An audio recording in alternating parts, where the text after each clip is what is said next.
নমস্কার, রসিক রান্নাঘর ব্লগে আপনাদের সবাইকে আমন্ত্রণ। আজ আমি আপনাদের সামনে নিয়ে এসেছি ঘরোয়া পদ্ধতিতে ভোলা মাছের ঝোল রেসিপি। আশা করি আপনাদের ভালো লাগবে। আপনারা পুরো রেসিপি দেখার জন্য আমার পাশে থাকুন। চলুন আজকে রেসিপিটা তৈরি করে ফেলি। রান্না করার জন্য সব উপকরণ পরিমাণ মতো নিয়েছি। মাছ কেটে পরিষ্কার জলে ভালোভাবে ধুয়ে নিয়েছি। আজকের রেসিপি তৈরি করার জন্য 3 পিস মাছ নিয়েছি। এবার পাতে আসছে জমজমাট ভোলা মাছের কালিয়া রেসিপি, খাঁটি বাঙালির সাথে। বাটিতে 3 পিস মাছ নিয়েছি। হাফ চামচ হলুদ গুঁড়ো,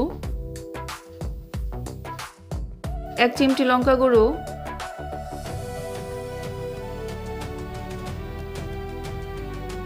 স্বাদ মতো নুন দিয়ে মশলার সাথে মাছ মেখে নেব।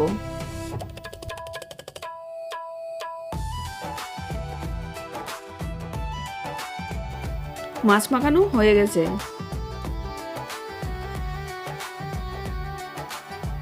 চুলার আঁচ অন করে দিয়েছি। প্যান গরম হয়ে গেছে। প্যানে 3 চামচ তেল দিয়ে দেব।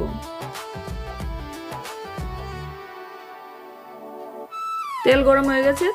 প্যানের গায়ে তেল লাগিয়ে দেব।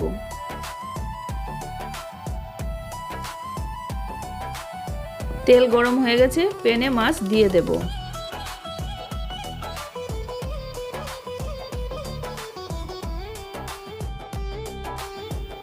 মাছ ভাজি হালকা হয়ে গেছে। মাছগুলো এক পাশ উল্টে দেব। এপিট ওপিট করে দুপাশ মাছগুলো ভেজে নেব। বাইরের দিকটা সোনালী রঙের হয়। চুলায় আঁচ কমিয়ে মাছগুলো ভাজি করতে হবে, তা না হলে মাছ পুড়ে যাবে।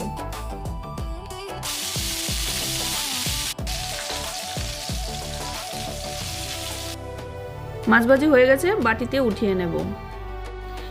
মাছ ভাজির একই তেলে ফোড়ন দিয়ে দেব। একটা তেজপাতা, 1 চিমটি কালো জিরে দিয়ে কিছু সময় নাড়িয়ে দেব। ফোড়ন থেকে সুন্দর গন্ধ বেরিয়ে আসলে 1 চামচ পেঁয়াজ বাটা, হাফ চামচ হলুদ গুঁড়ো, হাফ চামচ লঙ্কা গুঁড়ো, 1 চামচ জিরে গুঁড়ো, স্বাদ মতো নুন,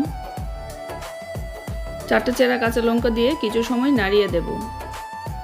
চুলার আঁচ কমিয়ে মশলা কষিয়ে নিতে হবে, তা না হলে মশলা পুড়ে যাবে। মাছের ঝোল তৈরি করছি সমুদ্রের সেরা উপহার, ভোলা মাছের ঝোল। সম্পূর্ণ ঘরোয়া পদ্ধতিতে, কম উপকরণে আর দারুণ স্বাদ, যা আপনাদের মন মাতিয়ে দেবে। মশলা কষানোর পর পরিমাণ মতো জল দিতে হবে। ভোলা মাছের মিষ্টি স্বাদ আর পেঁয়াজের স্বাদ মিলে তৈরি হয় একদম অসাধারণ আর সহজ একটি ঝোল রেসিপি রান্না। মশলার গা থেকে তেল বেরিয়ে আসলে আগে থেকে ভেজে রাখা মাছগুলো দিয়ে দেব। উপর থেকে হাফ চামচ গরম মশলার গুঁড়ো ছড়িয়ে দেব। কিছু সময় নাড়িয়ে নেব। শীতের দিনে যখন তরকারি রান্না করা হয় তখন তার মশলার সুগন্ধে একদম মনটা গরম হয়ে ওঠে। আর সেই গন্ধে ভোলা মাছের ঝোল যখন গরম ভাতের সাথে মিশে যায় তখন তার স্বাদ দ্বিগুণ বেড়ে যায়। ভোলা মাছের ঝোল ভালো করে ফুটে উঠেছে আর মাছের ঝোলের গন্ধে রান্নাঘর ভরে গেছে। ঝোলটা ফুটতে ফুটতে মাছের স্বাদ আর মশলার মিশ্রণে একদম অসাধারণ হয়ে উঠেছে। ফুটে আসলে নামিয়ে পরিবেশন করে নেব। ভোলা মাছের ঝোল রেসিপিটা হয়ে গেছে। গরম ভাতের সাথে খেতে খুব সুস্বাদু লাগবে। আপনারা আমার মতো করে রান্না করে খাবেন আর আমাকে কমেন্টস করে জানাবেন। আমার রেসিপিটা ভালো লাগলে লাইক, শেয়ার, সাবস্ক্রাইব করতে ভুলবেন না, যাতে করে আমি আপনাদের কাছে নিত্য নতুন রেসিপি নিয়ে আসতে পারি। যারা এখনও আমার চ্যানেলটাকে সাবস্ক্রাইব করেননি তারা আমাকে সাবস্ক্রাইব করে দেবেন। আর যারা সাবস্ক্রাইব করে নিয়েছেন তাদেরকে অসংখ্য ধন্যবাদ।